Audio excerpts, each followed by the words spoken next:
are the differences between the choices that I have? The purpose of this video is to really introduce you to the three primary technologies that are in the space. On my left is a woven synthetic putting green. It's engineered primarily to be used outdoors. They do sell them for indoor applications. And it is like a woven carpet out of synthetic nylon tufting. On my right is felt. And this is like a pool table surface, neutral grain, likely synthetic outdoor. And it's typically sold thin so that it requires some sort of a uphill component to allow the ball to fall into the hole. The putting green in the middle is the BirdieBall indoor putting green. The BirdieBall indoor putting green is so unique that we've actually been awarded a U.S. patent.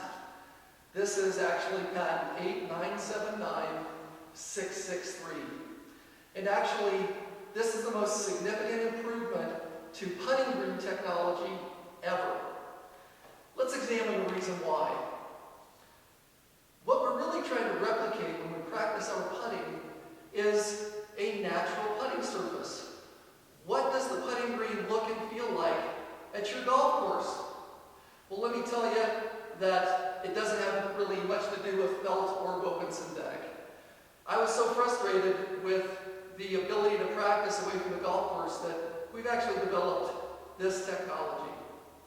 This is an aerated polymer foam technology.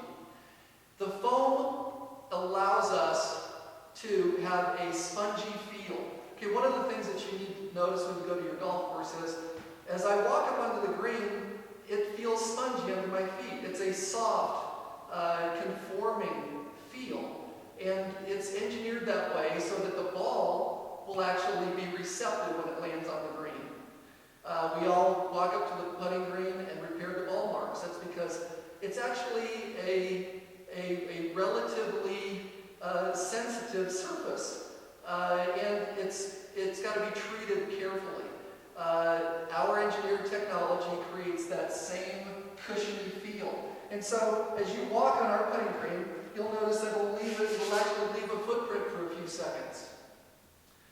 What does that do in terms of making it like the roll of a putting green? Well, the most important feature for a golf ball's roll is the subbase. It is that spongy subbase, and the reason is because the golf ball rolls on that spongy subbase.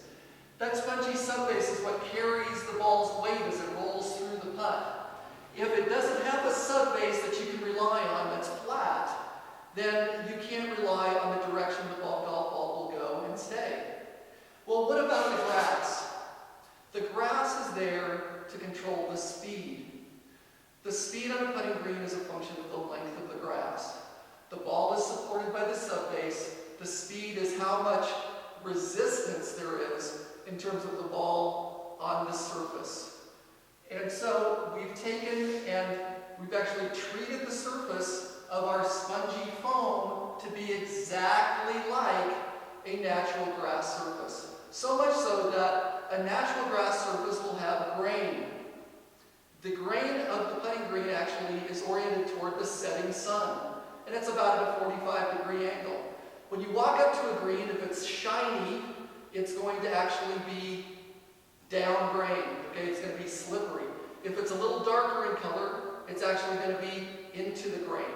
Okay, and so this is actually in this BirdieBall putting green surface. This is actually into the grain. Okay, so as you're looking at it, it's a little shinier because you're looking down grain. I'm looking into the grain. It's darker for me. It's a little bit lighter for you. So what are the key attributes and the key differentiators? The ball gets to roll in the subbase. The ball has a perfectly true roll. The ball tracks with gravity. The speed is oriented by the length, width, and angle of the blade that we put on top of the green. And this can be anything you want. This particular putting green, unlike these, comes in 3 different stimps. And the stimp is actually the speed at which the golf ball rolls. It's measured by what's called a stimp meter.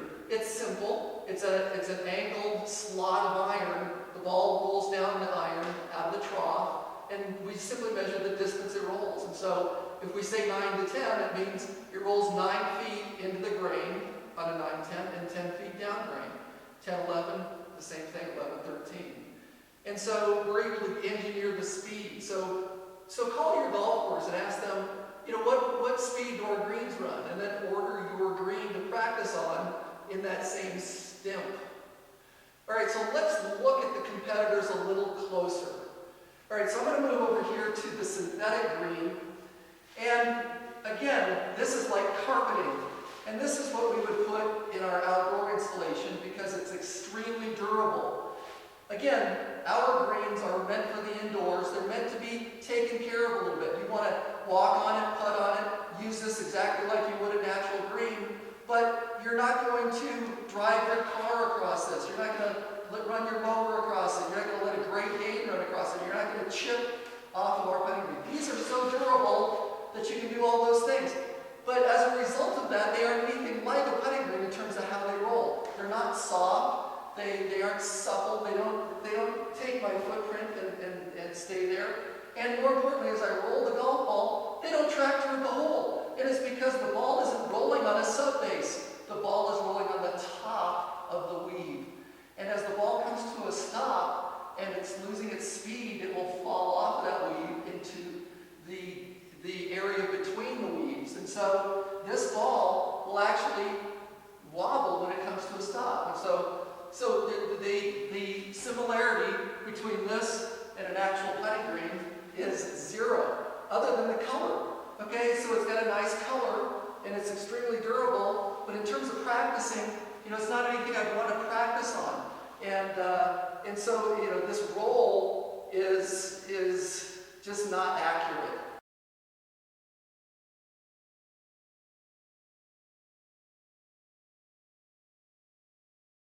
And if you're trying to improve your putting, isn't it important to get it as much like the natural putting green as you possibly can? And this is why we now dominate this category. We're one of the largest putting green companies in the world. We may be the largest indoor putting green company in the world. One of the differences that you can see immediately is the thickness of the putting green. And one of the beauties of that is that there doesn't have to be any ramping to make the ball drop into the hole. And so this is one of the fundamental cool things about the BirdieBall putting green is that it's thick enough to actually have the ball drop into the cup without it going up a hill.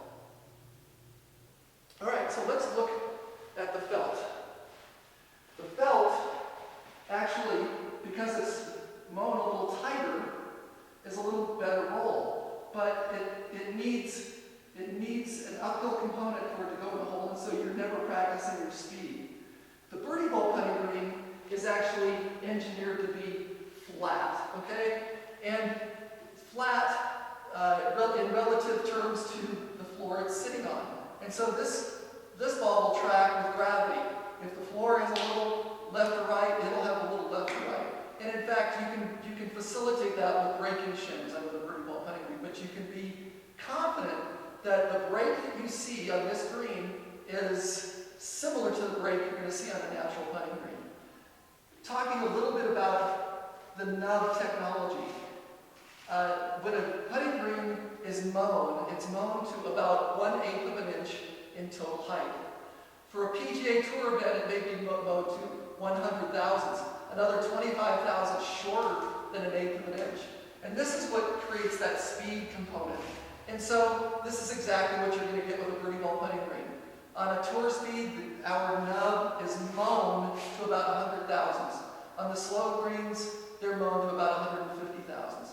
And so this is the speed component.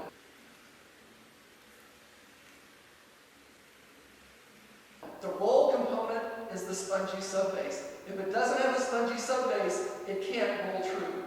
And these are the primary differences between a synthetic woven weave, a felt, and a patented U.S. patent BirdieBall.